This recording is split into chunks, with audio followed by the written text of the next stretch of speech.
You ever come home from a 2-day work trip and think, huh, did someone break into my life and redecorate with vengeance? Because that's what hit me. Like a polite burglary with a design degree and no taste. My key didn't fit. Not jammed, changed. The porch I'd built with bronze fixtures and drought-happy native plants was now some HOA-inspired Frankenstein. My sagebrush? Gone. Replaced by limp petunias fighting for their lives. My custom delivery box? Ripped out. In its place was a tin mailbox, so rusty it looked like tetanus on a stick. But the piece de résistance? A cement frog holding a welcome sign, smirking like it knew something I didn't. I stood there, suitcase in one hand, betrayal in the other, thinking, either I walked into a cursed version of my house, or someone declared war while I was in court. Spoiler. It was war. Declared by Laurel Jensen, Harbor Heights HOA president, local clipboard queen, and apparently the self-appointed Joan of Arc of curb appeal. She didn't send a letter, didn't leave a note. Just decided, while I was busy defending a crypto CEO in Portland, that my front yard offended her precious neighborhood vision, so she authorized what she called an emergency aesthetic correction. It was less emergency and more hostile gardening with criminal intent. And if you've ever come home and felt like a squatter in your own house, congratulations, you've experienced HOA trauma in its purest form. Leave a comment and tell me if your HOA's ever pulled something like this. I need to know if this plague is national or just a coastal horror story. I didn't buy Harbor Heights for the community spirit. I bought it for the ocean breeze, the Spanish-style architecture, and the illusion of peace. I'm a criminal defense attorney specializing in digital evidence and forensic chain of custody cases. I eat paperwork for breakfast and cross-examine people for sport. When I moved in, I read the architectural guidelines like a contract, because it is one. That's why I installed a low-profile bronze document box. Matches the fixtures, under 18 inches, fully compliant with Section 4.3. But that didn't matter to Laurel. She saw a box, she saw rebellion, and she descended like a magpie who'd just spotted a shiny violation. "Excuse me, what do you think you're doing to your facade?" she asked. Keyboard ready, voice sharp, rhinestone phone case blinding in the sunlight. I introduced myself, offered to show her the guidelines. She didn't shake my hand. She handed me a $500 0-cents fine, like she was tipping a valet. Her reason? Disrupts architectural harmony. I wrote a formal rebuttal, attached photos, cited the rulebook, added examples of 3 other homes, board members' homes, mind you, with the exact same style of box. Delivered it by hand to the HOA office. I've seen prosecutors squirm under less. That evening, I met Martha. Neighbor, retired principal. Her front garden looked like the cover of a native plant magazine. "Ah," she said, peering over her glasses. "Laurel's tested you." She sipped her tea like it was gospel. She has a pattern. Targets new homeowners, especially the ones who read the rules. She's already mentioned your privacy hedge. My hedge was 3 feet tall and legal in every sense of the word, but logic doesn't survive in the wilds of HOA ambition. According to Laurel, it blocked community view corridors. That's HOA speak for "I don't like it, so I'll find a reason." That's when I started prepping not my yard, my evidence, installed backup cameras, synced my smart devices. I don't believe in superstition, but I do believe in patterns. Laurel wasn't enforcing rules. She was staging a takeover, one privacy hedge at a time, and the difference between a nuisance and a lawsuit? About 30 days of recorded proof, and a man who knows where the rulebook ends and the courtroom begins. I may have moved in looking for peace, but Queen Laurel had just scheduled her first battle. And me?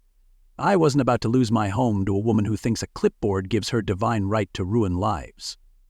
One flower bed at a time. If you've never dealt with an HOA run by someone who thinks power equals personality, consider yourself blessed, because once you've met Laurel Jensen, You'll never look at a clipboard the same way again. She didn't just enforce the rules.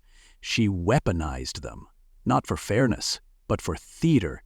She was less a president and more a high school mean girl who got her hands on a zoning map when she slapped that $500 0 cents fine on me for a box that met every guideline. It wasn't about compliance. It was about control. To her, my document box wasn't a violation. It was defiance. And Laurel? She hated defiance the way cats hate baths. From that moment on, I wasn't just a homeowner. I was an enemy combatant in flip-flop territory. The HOA didn't help. They weren't a governing body. They were her backup dancers.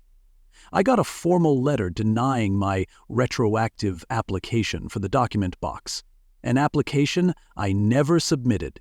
That's right, Laurel made up paperwork so she could officially deny it. That's not administration. That's fan fiction with stationery. I sent back a full response, photos, guideline citations, measurements, timestamps, and, just to be petty, comparison shots of 3 board members with nearly identical boxes. Not one had been cited. But the HOA didn't blink. They didn't respond.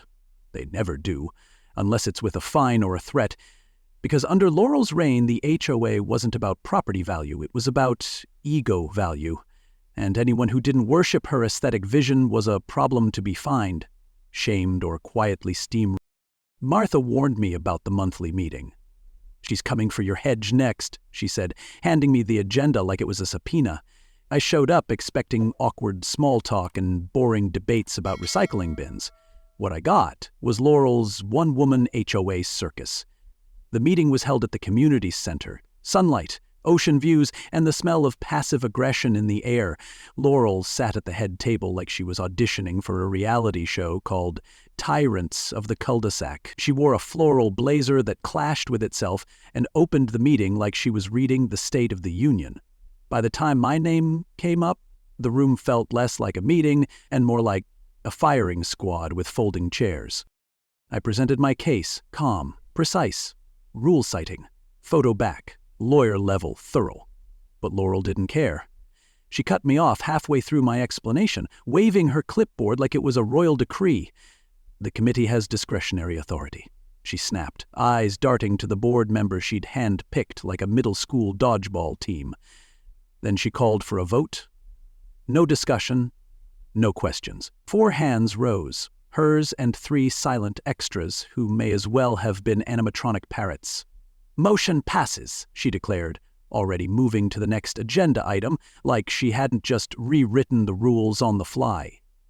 Martha shot me a look across the room that said, "Welcome to the HOA games. May the odds never be in your favor." It was becoming clear this wasn't a misunderstanding. This was a regime, and Laurel was governing like a monarch on a timer bomb made of her own overreach. That weekend, I upgraded my security system like I was fortifying a tech startup, not a house. High-def cameras, motion sensors, directional mics, everything short of drones. And on Monday morning, it paid off. While sipping coffee on my deck, I got a motion alert. There she was, Laurel, pacing the sidewalk, pointing at my garden like it had personally insulted her. Beside her was a landscaping contractor, nodding politely while clearly questioning his life choices. My mic caught her voice. "Do it, Tuesday. He's gone by 9. Not ask, not notify, do." That's when my phone rang. The courthouse, emergency hearing, key evidence missing. I had to be in Sacramento by noon. The universe has a sick sense of humor. As I packed for the drive, my phone buzzed again. Laurel, circling my yard like a buzzard in pearls, clipboard in hand, scribbling like she was drafting the HOA's declaration of war. The arrogance would have been funny if it wasn't so calculated. She wasn't just breaking the rules, she was rewriting them mid-air, betting that no one would stop her. Most HOAs try to avoid lawsuits. Laurel seemed to be daring someone to file one, like she needed the conflict to validate her authority. This wasn't neighborhood governance. It was personal politics with mulch and native plants as collateral damage. And the more brazen she got, the more obvious it became she wasn't just irrational, She was self-destructive. Her need to dominate every shrub, mailbox, and doormat had pushed her into dangerous territory. Because the thing about arrogance, it writes checks the HOA can't cash once the cameras start rolling. And I had cameras. Lots of them. With sound and storage and cloud backup. While Laurel was busy sculpting her little kingdom of control, I was quietly building the record that would end her reign. While I was in court defending a biotech executive accused of deleting evidence with a thumb drive and a prayer, my HOA president was back home bulldozing what little peace I had left. It was 10:14 a.m. on the dot when my security system pinged me from the courthouse hallway. I stepped aside, opened the feed, and there she was. Laurel Jansen in full HOA combat gear, clipboard, aviators, and an attitude so inflated it needed its own zip code. She wasn't alone. A landscaping crew was with her, flanked by Jackson Reynolds, a board member whose silence always seemed to be on leash. The footage caught everything. Laurel gesturing dramatically at my native plants like they were public threats. Jackson hesitating. A directional mic picked up the exchange. "This isn't an emergency," he mumbled. "Shouldn't we notify him first?" Laurel laughed. "Dutch Jackson, do you want your patio permit approved next month or not?" That laugh, it wasn't careless, it was calculated. And just like that, the crew got to work. It started with my privacy hedges, clipped, hacked, then yanked from the soil like they'd offended someone's grandmother. Then the native plants, carefully selected for drought resistance and ecosystem benefit, were ripped out by the roots and tossed aside like yard sale rejects. But the worst was the tree. A young oak I'd planted the year before in memory of my father. Fully compliant, legally permitted, and personally sacred. The cameras caught Laurel pointing at it, giving a smug little nod and saying, "That one, too." No hesitation, no humanity, just performance. She even narrated to her phone as the crew worked, clearly recording for her social media followers. "Emergency coastal remediation," she said to the camera, gesturing with her clipboard like a deranged lifestyle blogger. She wasn't maintaining beauty, she was running a botanical coup, and she didn't know she was being filmed in surround sound. They moved to the irrigation system next. My custom setup, installed with licensed professionals, designed to conserve water with timed cycles and weather sensors, was dismantled like it had been declared contraband. One of the workers severed the main line, spraying water across the yard. Laurel didn't flinch. "Shut it off at the street," she ordered. "We'll call it an emergency hazard." My security cam caught her smirking, unaware it was angled from the bird feeder. I had footage from 5 different devices showing her direct involvement, her words, her threats, her bribery, her strategy. And yet, in that moment, watching all of it unfold hundreds of miles away, I felt helpless. That's the thing about justice. It doesn't come fast. It comes slow, like molasses poured uphill. But the more they destroyed, the more I felt that quiet switch flip inside me. The one that turns a man from shocked to strategic. Laurel thought I was awake. She thought I was blind. But my cameras were rolling like Dateline NBC, and her 15 minutes had just become evidence. The damage didn't stop at landscaping. One worker found a weather sensor near the garden and shouted, "Hey, is this a camera?" Laurel marched over, looked directly at the device, and sneered. "He's spying on the neighborhood," she said, voice dripping with false righteousness. "Rip it out!" They pried it from its housing, cracked the casing, and tossed it into a trash bag like a broken toy. "That's probably the only one he has," she declared. Bless her heart, she really believed that. What she didn't know was that the sensor was a decoy. The real surveillance gear was embedded in the porch light, the bird feeder, the garden stone, and, my personal favorite, the house numbers. Redundant, encrypted, cloud-backed. I'd built the kind of system you only need if you're either paranoid or living next door to a tyrant in pastel capri pants. She thought she'd erased the record, but all she did was record her own confession. And just when I thought it couldn't get more grotesque, it did. Laurel directed the crew to install a row of water-intensive ornamentals, precisely the kind the county was trying to discourage in coastal zones. "Put the tall ones here," she said, "to block his ocean view. If he ever tries to sell, that'll hit his property value." My mic caught the sentence in full, clear as a courtroom deposition. Then she added, "Use the thirsty ones near the foundation. Let's give him something to think about when the water bill comes." It wasn't enforcement, it was sabotage.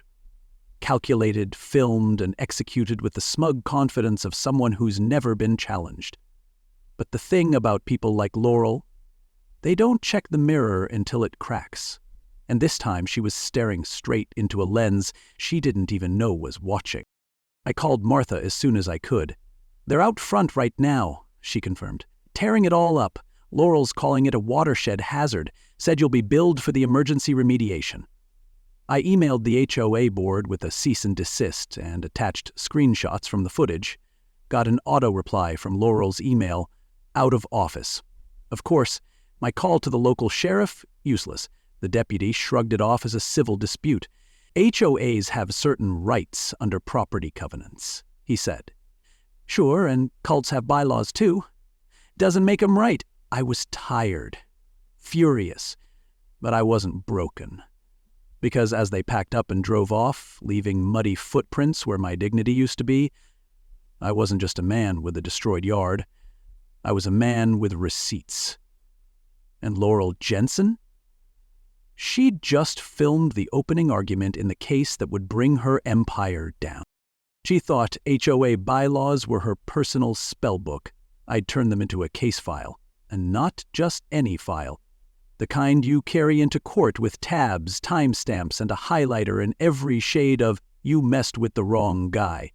When I got home and saw the disaster zone where my garden used to be, I didn't yell. I documented. I walked the perimeter with the calm of a surgeon and the eyes of a prosecutor. Then I sat at my dining table, still covered in unopened mail and HOA violation slips, and pulled out the documents I'd been saving. Bylaws, covenants, landscaping approvals, financial reports. If Laurel wanted to run Harbor Heights like a dictatorship, I was going to treat her like a white-collar defendant on day one of pretrial. And the more I read, the more obvious it became. This wasn't just personal, it was pattern. The first dot connected itself. The nursery used to replant my yard? Owned by Laurel's cousin. The invoice? Marked up 200% above retail. Then came the emergency services fee, $3,400, 0 cents billed to me for the coastal hazard removal she orchestrated while I was defending a man charged with biotech sabotage. I compared it to past invoices, and guess what? Same nursery, same inflated pricing, always following a violation, always targeting new homeowners or those who pushed back. It was like watching a rerun, but this time, I had the script. I called Martha. She came over with coffee and backup. "We've been letting this slide too long," she said, eyes scanning the evidence. "People assumed it was just them. You're the first to track all the pieces." And that's when the idea hit. This wasn't just about my lawn. This was about a system Laurel had been running like a side hustle disguised as civic duty. We started knocking on doors. Quietly, respectfully. No torches or pitchforks, just truth and documentation. The Hendersons fined $4,000, 0 cents for flower boxes that had been installed by the previous owners. Dr. Simmons? Cited for installing solar panels, despite California law protecting renewable upgrades. The Washingtons? Threatened with daily fines for beach toys visible from the street. All of them different stories, but with one common thread. Laurel. She enforced guidelines like a chef throwing darts at a menu. Whatever stuck became policy. If you were new, visible, or didn't play by her unspoken style rules, you got the letter, the fine, and the sudden landscaping correction. And if you questioned it, you got the full HOA inquisition, complete with staged votes and shady budgets. It wasn't neighborhood maintenance, it was manipulation wrapped in regulation. Then came the game changer, Valerie, Martha's daughter, County Environmental Compliance Officer with a badge and a clipboard that actually meant something. She visited my property under the guise of afternoon tea and left with a checklist of violations, committed not by me but by the HOA.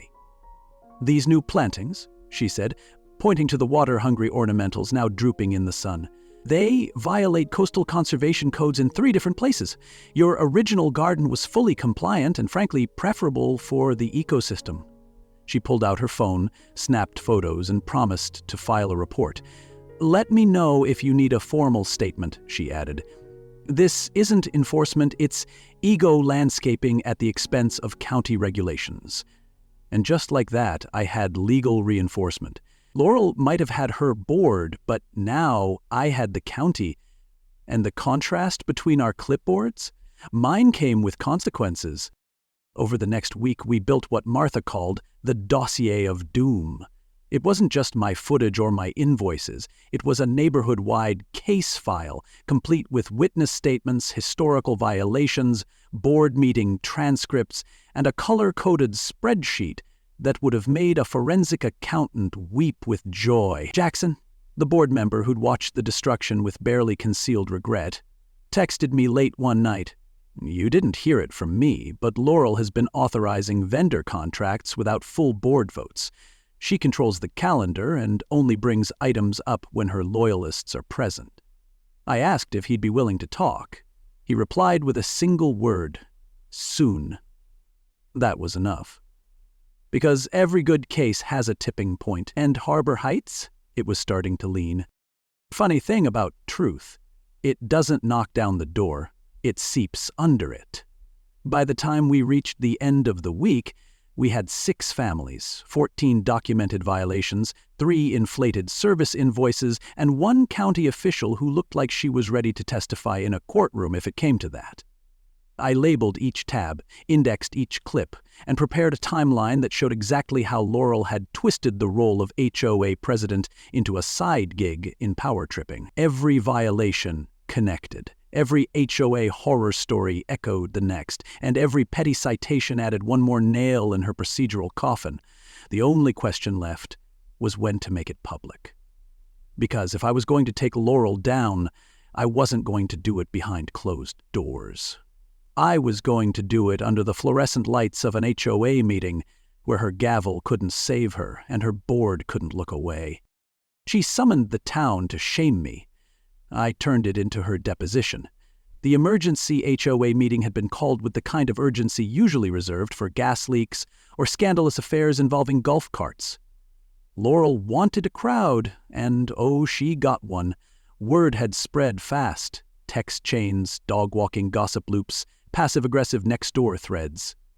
By the time I walked into the Harbor Heights Community Center at 8:25 a.m., the room was already standing room only. Residents clutched coffee like armor, their eyes bouncing between the ocean view and the growing buzz around row 3, where I'd set up with nothing but a manila folder and a flash drive. Laurel strutted in at 8:37, wearing what could only be described as business casual chaos. A blazer with sequins, platform sandals, and a smile that screamed, "This is still my show." She didn't realize the script had changed, and she was the one about to get reviewed. She opened the meeting with her signature brand of artificial cheer, the kind that sounds like a morning radio host trying to sell oatmeal. "We're here to address a serious pattern of non-compliance," she announced, glancing toward me like I was a kid caught tagging the school gym. She clicked through a slide deck that featured blurry zoomed-in photos of my delivery box, my hedge, and my offensive landscaping choices, as if native plants were graffiti. But then she pivoted to the big guns. She claimed I was operating a commercial law practice out of my home, citing the presence of file folders in my window and the surveillance equipment hidden in my bird feeder.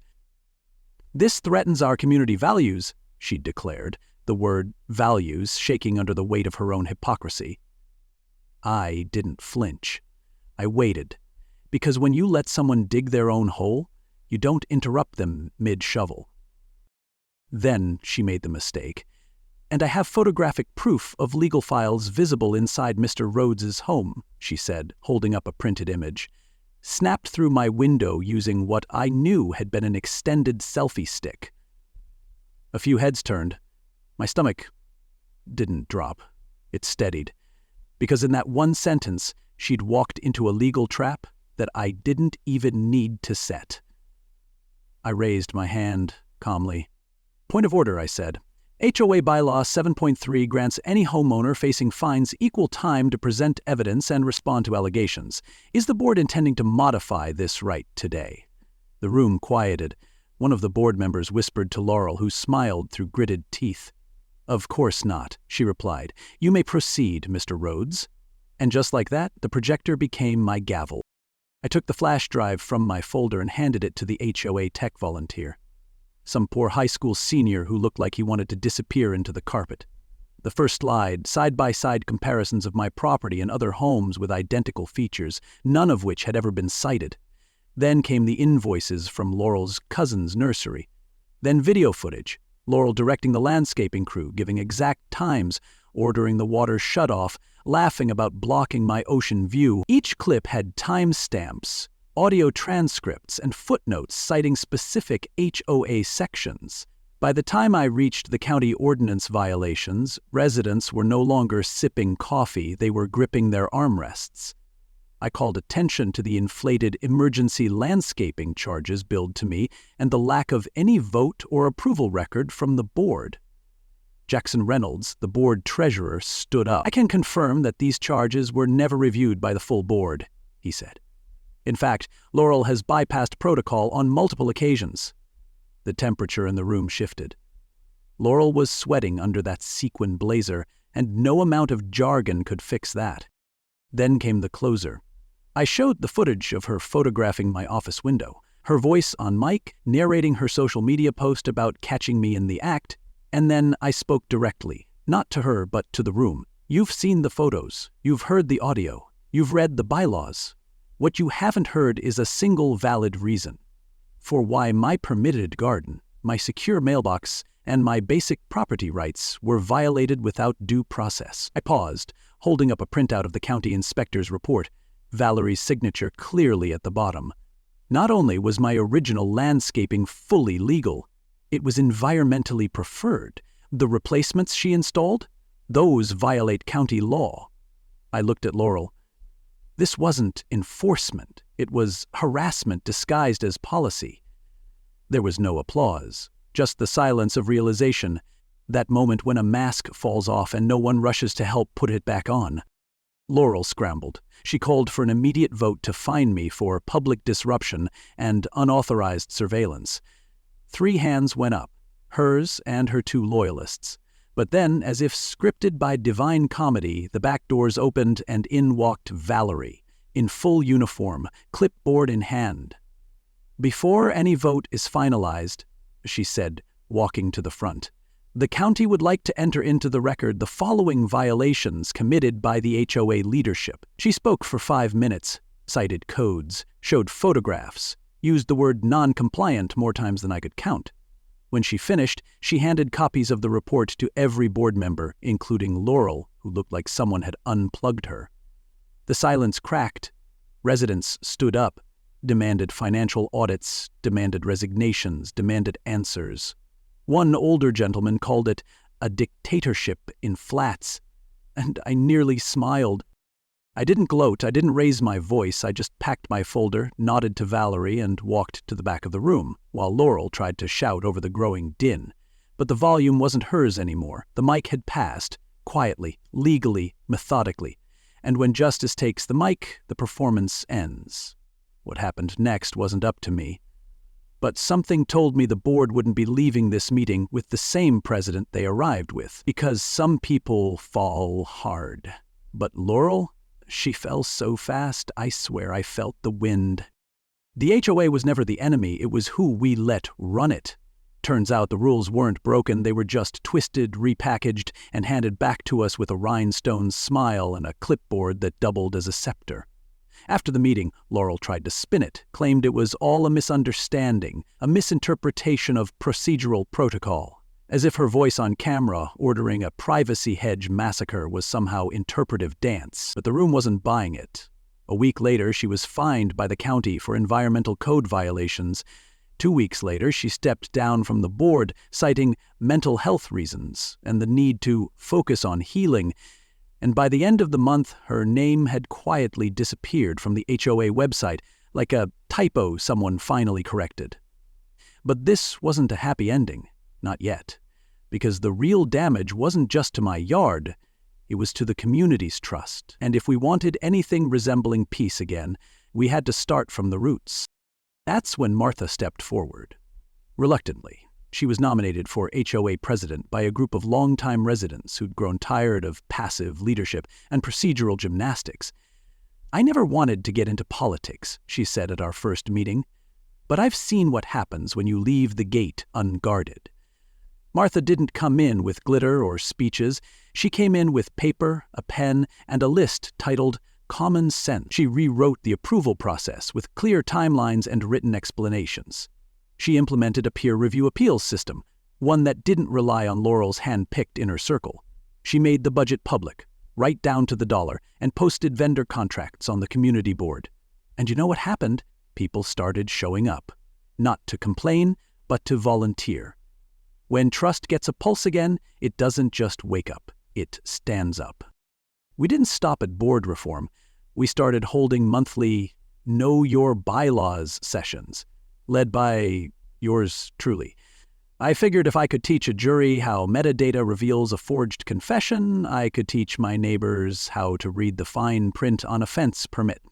We covered things like how to challenge a violation, how to request architectural review, and why HOA funds don't belong in someone's cousin's nursery. I kept it light, threw in a few jokes, wrote everything in plain English. Because legal power isn't in knowing everything. It's in knowing enough not to get steamrolled by someone who pretends to. Watching folks nod, take notes, ask questions. That felt better than any courtroom win. Because now we weren't just neighbors, we were co-owners of our peace. Laurel, meanwhile, took her talents to Instagram. She rebranded herself as an HOA trauma survivor and started posting videos about how she was bullied by a male-dominated legal elite and canceled by cancel culture.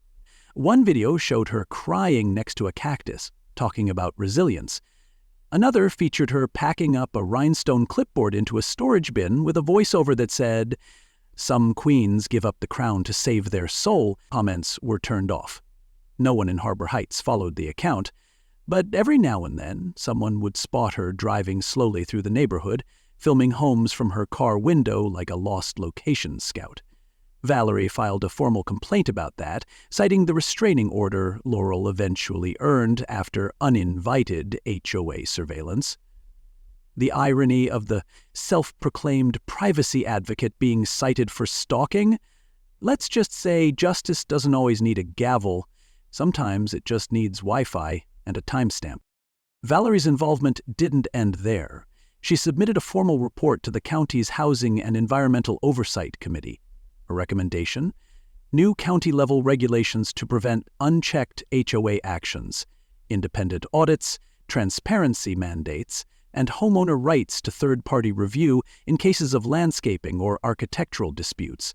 Last I heard, the policy had passed initial review and was headed to a broader hearing. Laurel may have torn up my yard, but her overreach planted something bigger, a real shift in how communities are allowed to govern themselves. And while she filmed monologues from the front seat of her sedan, the rest of us were rebuilding, one neighbor at a time. 6 months later, Harbor Heights doesn't look perfect, but it feels like it breathes again. There's still gossip, still parking squabbles and lawn signs, but now, when a violation letter shows up, it comes with a real explanation. When a board vote happens, it's transparent, documented, and free of side deals disguised as maintenance. The new board includes a retired contractor, a high school teacher, and yes, Jackson, who finally got to use his skills as treasurer the right way.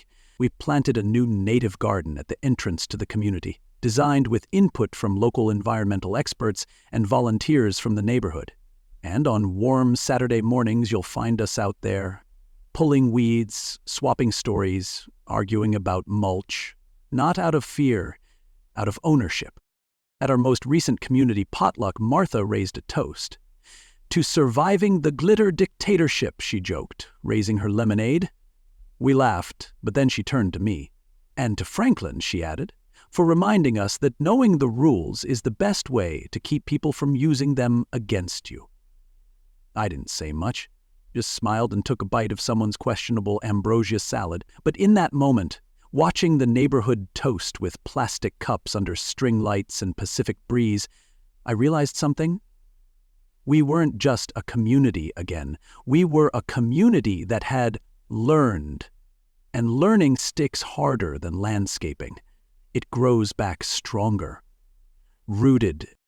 And so, that's how a clipboard queen with a rhinestone ego taught us all the most important lesson a neighborhood can learn. It's not the rules that ruin a community. It's what happens when no one holds them accountable. Laurel ruled with fear, dressed up as order, but in the end it wasn't a louder voice or a bigger title that stopped her. It was a handful of neighbors, a flash drive, and the quiet power of receipt. She underestimated how strong a community becomes when it stops whispering and starts organizing.